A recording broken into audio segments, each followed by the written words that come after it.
आहा, भक्ति से बड़ा दुनिया में कुछ नहीं। मन में आता है कि अब तो प्रभु यहाँ से खाली हाथ नहीं लौटाना।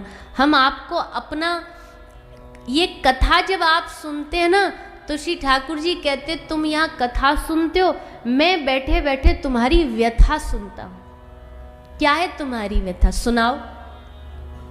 और तब भक्त कहता है, हे प्रभु चले आओ चले आओ। हे प्रभु, मैं अपनी दिल की बात सुनाऊं किसको? समझता कौन है? मैं जानता हूँ, मैं जानती हूँ कि समझने वाले केवल आप हैं। इसलिए जो दिल की बात दिल में है वो तुमको ही सुनानी है। तुमको भी सुनानी है, नहीं, तुमको ही सुनानी है। किसी और को सुना करके कोई लाभ नहीं होने वाला, इसलिए आपको ही सुनाएंगे।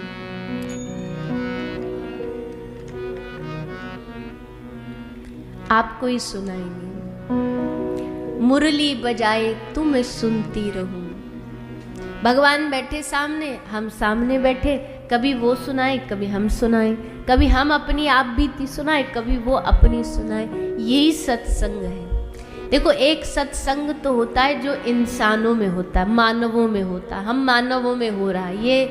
ये भी उच्च है, पर इससे उच्च श्रेष्ठ सत्संग कौन है? हम सुनाए और ठाकुर जी बैठ के सुने, या वो सुनाए और हम बैठ कर के सुने। ये है श्रेष्ठ उच्च श्रेणी का सत्संग, ये उच्च श्रेणी का वार्तालाप। तो ऐसे सत्संग में जाने के लिए वहां तक कैसे पहुंचेंगे कि ठाकुर जी सुनाए हम सुने? बोले पहले उसके लिए आपको यहाँ आना पड़ेगा। पहली प्रार्थना, पहली मीटिंग जो भी होगी ना, शुरुआत ही यहीं से होगी। यहाँ से फिर चलते चलते आगे बढ़ते बढ़ते बढ़ते फिर ठाकुर जी हमारी क्लास बढ़ाएंगे, हमारी धीरे धीरे क्लास बढ़ेगी। वैसे सत्संग का कोई नहीं होता, पर अगर देखा जाए ना तो सत्संगियों की क्लास होती है। क्लास मतलब स्टैंडर्ड होते हैं। एक तो होते हैं बस हल्ला गुल्ला वाले सत्संग सुनने वाले, वो सत्संग सुनने नहीं आते, वो मेला देखने आते हैं।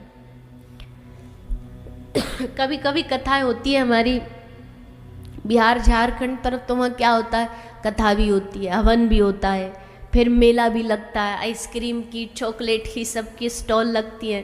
तो आधी जनता कथा में बैठी होती है, आधी वहाँ चाट पकौड़ी खा रही होती है।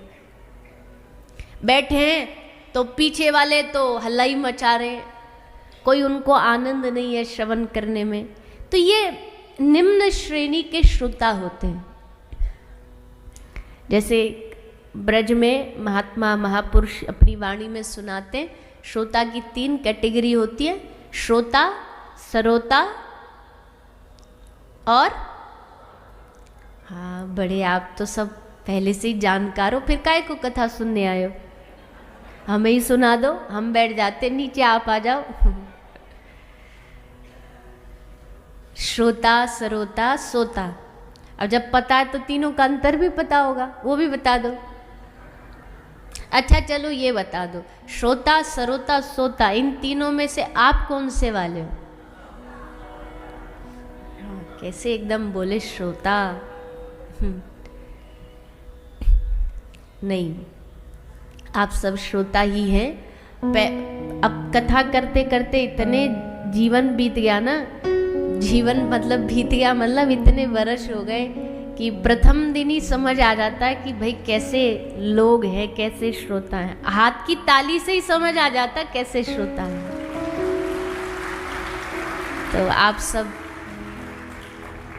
बड़े शांति से, अनुशासन से बैठे श्रवण कर रहे हैं। ऐसे ही 7 दिन हमारा सहयोग दीजिएगा।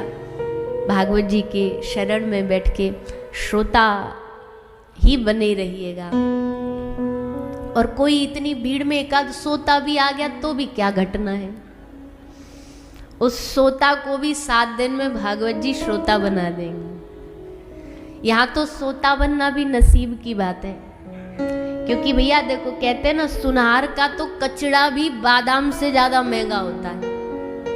सुनार का जो कचड़ा मतलब वो जो थोड़ा थोड़ा निकलता है, बाकी बचता, उसकी कीमत भी तुम्हारे किसी साधारण चीज़ों से महंगी होती है।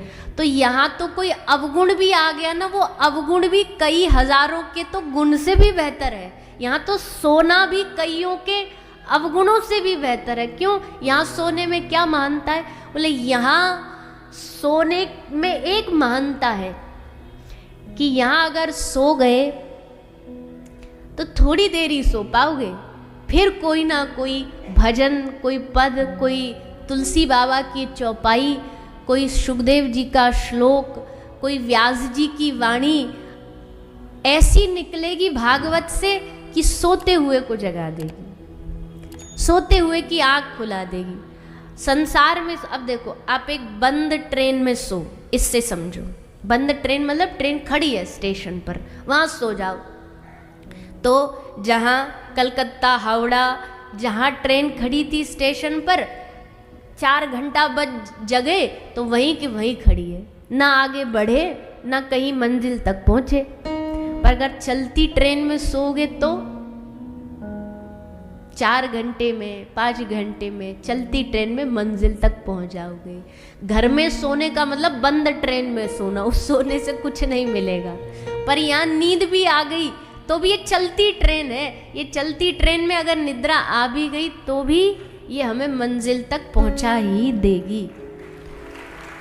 और अगर डूब के सुनोगे तो उसका तो आनंद ही अलग है। इसका मतलब ये नहीं कि सोना सो के सुनना है, बहुत सारे लोग उल्टा ले लेते मतलब। पर हम गलती से कभी आ गई, झपकी आ गई नींदा, हम उसके लिए कह रहे, वो भी आ गई तो भी लोग कहते पाप जब होता है तभी कथा में निद्रा आती है, ऐसा बोलते हैं ना।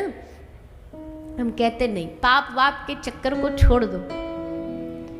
हमारे ठाकुर जी बड़े दयालु, औरों का तो हमको पता नहीं, पर हमारे जो ठाकुर जी ये बड़े दयालु हैं। अगर कथा में सो भी गए निद्रा में तो उनमें क्रोध या ये नहीं आएगा कि अच्छा मेरी कथा में सो गया, तेरी इतनी हिम्मत, ऐसा नहीं सोचेंगे हमारे ठाकुर जी। वो तो दया के भंडार हैं, करुणा के भंडार है, वात्सल्य के भंडार है। सो भी गए ना तो जैसे कोई बालक एग्जाम की तैयारी कर रहा हो, पढ़ते पढ़ते पढ़ते बोला मैं रात भर पढ़ूंगा, और पढ़ते पढ़ते जब रात को 2 बजे उसकी मैया चेक करने आई तो देखा हाथ में पेन है और आँख में चश्मा लगाए, और ऐसे पढ़ते पढ़ते ही हाथ को वहीं रखे रखे टेबल पर सर रखा, सो गया। तो इसको देख करके मैया नाराज नहीं होगी कि सो क्यों गया। वो क्या करेगी, अरे बेचारा इतना पढ़ता है, थक गया होगा, कितना काम करता है, लो एक कंबल लेगी और उसके सर पर उड़ा देगी, और उसमें वात्सल्य आएगा कि भैया कितना दिन भर से पढ़ रहा था, पूरे रात भर से पढ़ रहा है, उसको और कहेगी कि तू आराम कर ले। वैसे यहाँ गलती से झपकी आ भी गई तो ठाकुर जी नाराज नहीं, सोता देखेंगे तो कहेंगे आहा बेचारा देखो, एक तरफ पूरे दिन भर काम करता है, दुकान चलाता, फिर 3 बजे मेरी कथा में आके बैठ जाता है, कितना प्रेम है इसको मुझसे। भगवान इसी बात पर रीझ जाएंगे। न जाने कौन से गुण पर दया निधि रीझ जाते हैं, उनका कोई भरोसा नहीं है। दुर्गुणों पर भी रीझ जाते, क्या पता किसी दुर्गुण पे रीझ जाए।